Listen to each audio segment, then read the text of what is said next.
ही movie शुरू होती है नल को दिखाते हुए, जिसको प्लेंटार नामी प्लेनेट पर कैद करके रखा गया है। बताया जाता है कि इस प्लेनेट पर सारे ही उसके बच्चे हैं जिन्हें सिम्बियोट्स कहा जाता है, जिन सब पर नल हुकूमत करने के साथ साथ जुल्म भी किया करता था। नल के जुल्म बढ़ जाने पर सभी सिम्बियोट्स ने तंग आकर एक प्लान बनाया और अपने ही बादशाह नल को कैद कर दिया। अब नल अपने आप को इस कैद से आजाद करवाना चाहता है, जिसके लिए उसे कोड एक्स नामी किसी चीज की जरूरत है, जो कि वेनम सिम्बियोट और एडी की बनाई हुई है। ये सिम्बियोट इस वक्त जमीन पर है और अब वो किसी पैरासाइट की तरह एडी की बॉडी के अंदर रहता है। खैर, नल को किसी भी कीमत पे अपनी इस कैद से आजाद होना था। उस डिवाइस को यानी कोडेक्स को हासिल करना था, जिसके लिए वो एक प्लान बनाता है और जीनोफेगस नामी बड़ी बड़ी क्रिएचर्स को पूरे यूनिवर्स में भेज देता है ताकि वो कोडेक्स को ट्रैक करके नल के लिए हासिल कर लाए। लेकिन ये काम इतना आसान नहीं। जीनोफेगस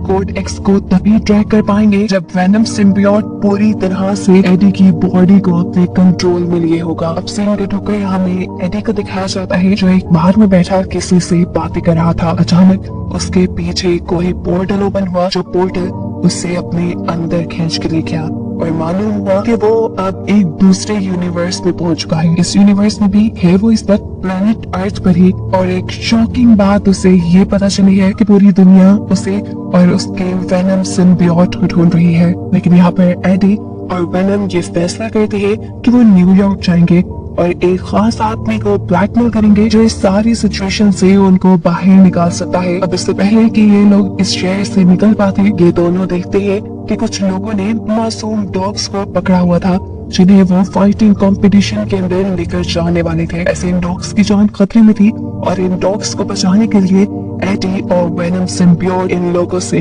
लड़ने लग जाते हैं। वेनम सिम्बियोट के लिए इन आम इंसानों से लड़ना कोई बहुत ज्यादा मुश्किल नहीं था। उसने बड़ी आसानी से सभी लोगों को अपने कंट्रोल में कर लिया और आखिर में इन सब के सर पे खा लिए, जिसके बाद फाइनली इन दोनों ने उन गुंडों के चुंगल से डॉग्स को भी आजाद करवाया और अब ये तैयार थे न्यूयॉर्क जाने के लिए। अब रास्ते में देखने को मिलता है कि वेनम सिम्बियोट ने एडी की बॉडी के ऊपर पूरी तरह कंट्रोल लिया हुआ था, जिसकी वजह से उसके आसपास मौजूद जीनोफेगस को उनकी लोकेशन के बारे में पता चल जाता है। इसी सीन का टोकर हम एरिया 51 को देखते हैं, जो एक अंडरग्राउंड फैसिलिटी है। इस फैसिलिटी के अंदर देखने को मिलता है कि एक लेडी साइंटिस्ट पे बहुत से सिम्बियोट्स को कैद करके रखा हुआ था, जो काफी अर्सा पहले वेनम सिम्बियोट के साथ ही यहाँ जमीन पर आए थे। यही लेडी साइंटिस्ट के साथ हम रेक्स नामी एक सोल्जर को भी देखते हैं, जो सिम्बियोट्स के ऊपर ही स्टडी करने के लिए यहाँ आया था और वो ये जानना चाहता था कि आखिर क्यों ये सिम्बियोट्स दुनिया पे आए थे और वो दुनिया से यानी अर्थ से चाहते क्या है। लेडी साइंटिस्ट रेक्स को सिम्बियोट्स के बारे में बताने लगती है, जो किसी पैरासाइट की तरह किसी दूसरी क्रिएचर के साथ रह सकते हैं। और इस टाइम लेडी साइंटिस्ट किसी ऐसी क्रिएचर की तलाश में है जिनके साथ इस सिम्बियोट्स अपना अच्छा रिलेशन बना ले, लेकिन अभी तक वो इस मिशन में कामयाब नहीं हुई। यहीं पर अब लेडी साइंटिस्ट को खबर मिलती है कि उन्हें एक ऐसा आदमी मिला है जिसका ऑलरेडी सिम्बियोट से काफी अच्छा रिलेशन है, लेकिन यह आदमी उनके साथ कोई कोऑपरेट नहीं कर रहा, यानी उन्हें कुछ सिम्बियोट्स के बारे में ज्यादा इंफॉर्मेशन नहीं दे रहा, उनसे बात नहीं कर रहा। मालूम होता है कि ये आदमी सिम्बियोट्स के बारे में बात इसलिए नहीं कर रहा क्योंकि जिस सिम्बियोट के साथ उसने अपने आप को सिंक किया था, उस सिम्बियोट ने उसे मरने के लिए अकेला छोड़ दिया। यहाँ पर लेडी साइंटिस्ट उस आदमी को एक और सिम्बियोट देती है सिंक करने के लिए, यानी अपने साथ रिलेशन बनाने के लिए, और साथ ही उसे ये भी बताती है कि ये सारे के सारे सिम्बियोट एक नल नामी क्रिएचर के बच्चे हैं और कैसे अपनी बेइज्जती के चलते नल इन सारे सिम्बियोट्स को मारना चाहता था, लेकिन इन सारे सिम्बियोट्स ने बगावत की और मिलकर नल को ही कैद कर दिया और खुद वहां से आजाद हो गए।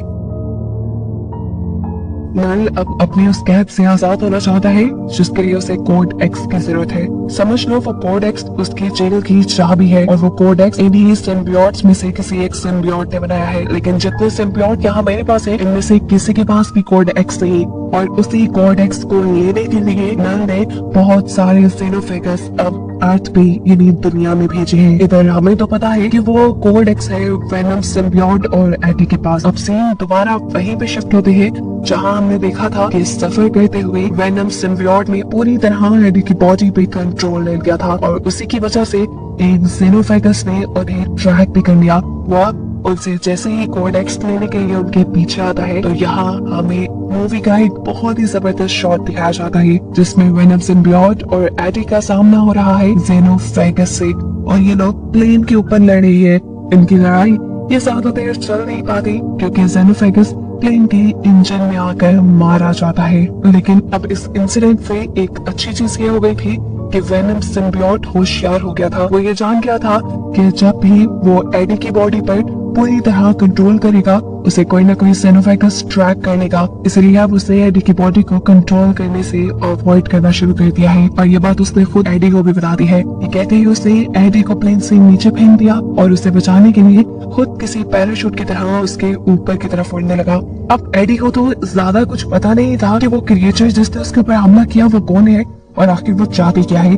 यहाँ पर वेनम सिम्बियोट उसे बताता है कि वो क्रिएचर जेनोफेगस है जिसे नल ने भेजा है।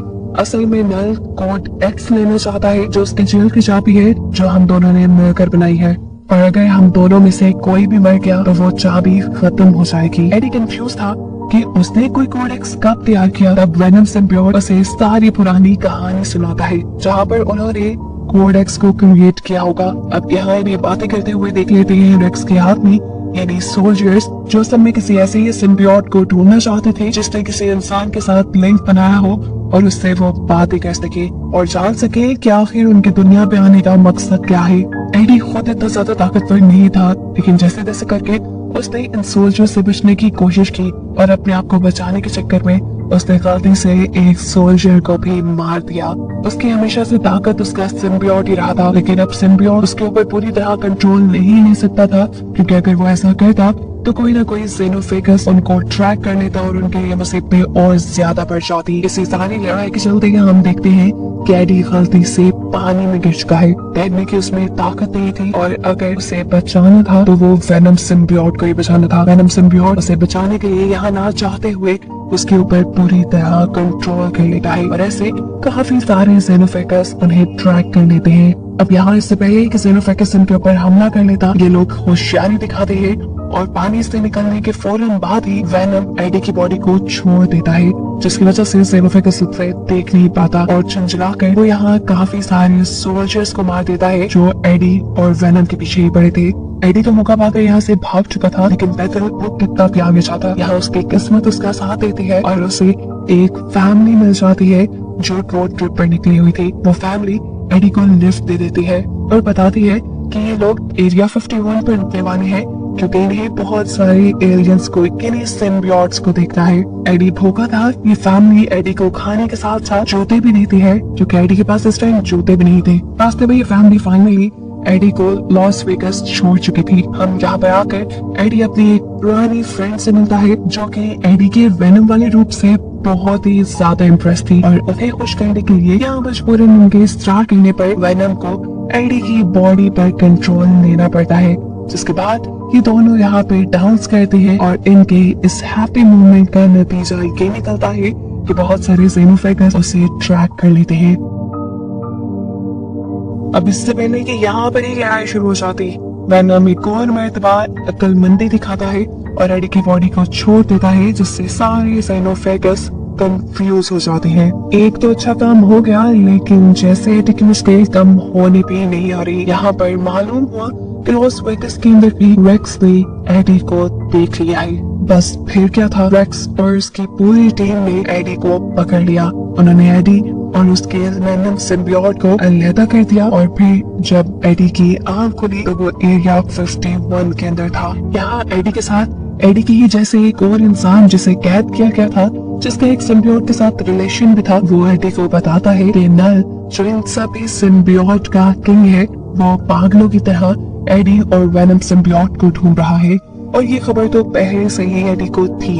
यहाँ पर हम देखते हैं कि रेक्स जो कि एक सोल्जर है वो बहुत ही ज्यादा खुश है क्योंकि एडी और वेनम सिम्बियोट का रिलेशन अभी तक काफी अच्छा है और उसे एडी की मदद से काफी सारी इंफॉर्मेशन मिल भी सकती है। वो अब इस जगह का सारा कंट्रोल अपने हाथ में ले लेता है और यहाँ मौजूद साइंटिस्ट को भी यहाँ से चले जाने को कहता है। अभी तो उसे एडी से पुराने बदले भी लेने थे। एक तो पिछली मरतबा वो रेक्स के हाथ नहीं लगा था, ऊपर से उसने रेक्स के कई बंदे भी मार दिए थे, जिनका बदला लेने के लिए वो एडी को एक मरतबा बाहर निकाल कर उसे शूट करने की कोशिश करता है। लेकिन एडी की किस्मत अच्छी थी यहाँ पर क्योंकि वेनम एक और मरतबा उसे बचाने के लिए यहाँ आ गया। लेकिन अब सवाल तो ये है कि वेनम सिम्बियोट को तो इन लोगों ने कैद कर दिया था, तो वो यहाँ आया कैसे? असल में वेनम जानता था कि रेक्स एडी के साथ कुछ ना कुछ तो बुरा करेगा। उसका ख्याल रखने के लिए उसने यहाँ साइंटिस्ट के साथ अच्छा बॉन्ड कर लिया, जिस साइंटिस्ट को रेक्स फसूल में इस फैसिलिटी से निकालना चाह रहा था। बस उसी साइंटिस्ट की मदद से वेनम सिम्बियोट अपने जेल से आजाद हुआ और उसने अपने एडी को बचा लिया। लेकिन यहाँ सिचुएशन कंट्रोल में आने के बजाय इनके साथ और भी बुरा हो चुका था क्योंकि एडी को बचाने के लिए वेनम सिम्बियोट ने उसके ऊपर कंट्रोल लिया था और ऐसे जेनोफेगस उसे ट्रैक करते हुए यहाँ आ गए। अब यहाँ पे मौजूद लेशर सिम्बियोट जो ये बात जानता था कि ये जेनोफेगस नल ने भेजे है और वो वेनम से कोड एक्स लेना चाहते हैं, वो इस सिम्बियोट को रोकता है, इससे लड़ता है और वेनम को यहाँ से भागने का मौका देता है, ये कहते हुए कि तुम चले जाओ और कभी नल को आजाद मत होने देना, यानी नल को कभी कोड एक्स मत देना। अब वेनम जानता था कि ये जेनोफेगस यहाँ पे मौजूद इंसानों को भी मार देगा उसे ढूंढते हुए, इसलिए जाते हुए उसे साइंटिस्ट ने कहा कि यहाँ पर मौजूद सारे सिम्बियोट्स को खोल दो ताकि वो आप लोगों से रिलेशन बनाकर जेनोफेगस से आप लोगों को बचा ले।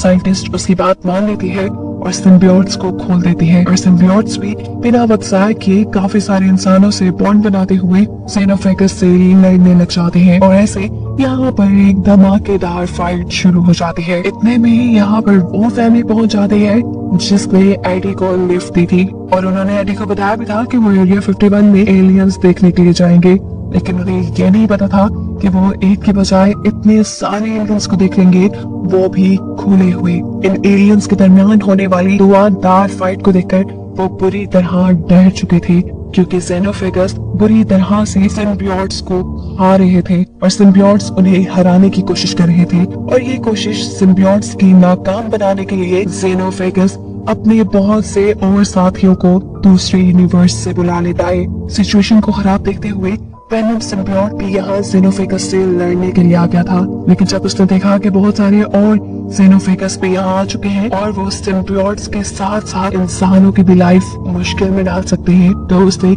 यहाँ पे एक बहुत ही मुश्किल और बहुत ही इमोशनल फैसला किया। वेनम सिम्बियोट एडी से कहता है, देखो इन सारे जेनोफेगस को कंट्रोल करने का सिर्फ एक ही रास्ता है, वो है हम दोनों में से किसी एक की मौत, जिसकी वजह से वो कोड एक्स तबाह हो जाएगा और ये लोग इस दुनिया से चले जाएंगे।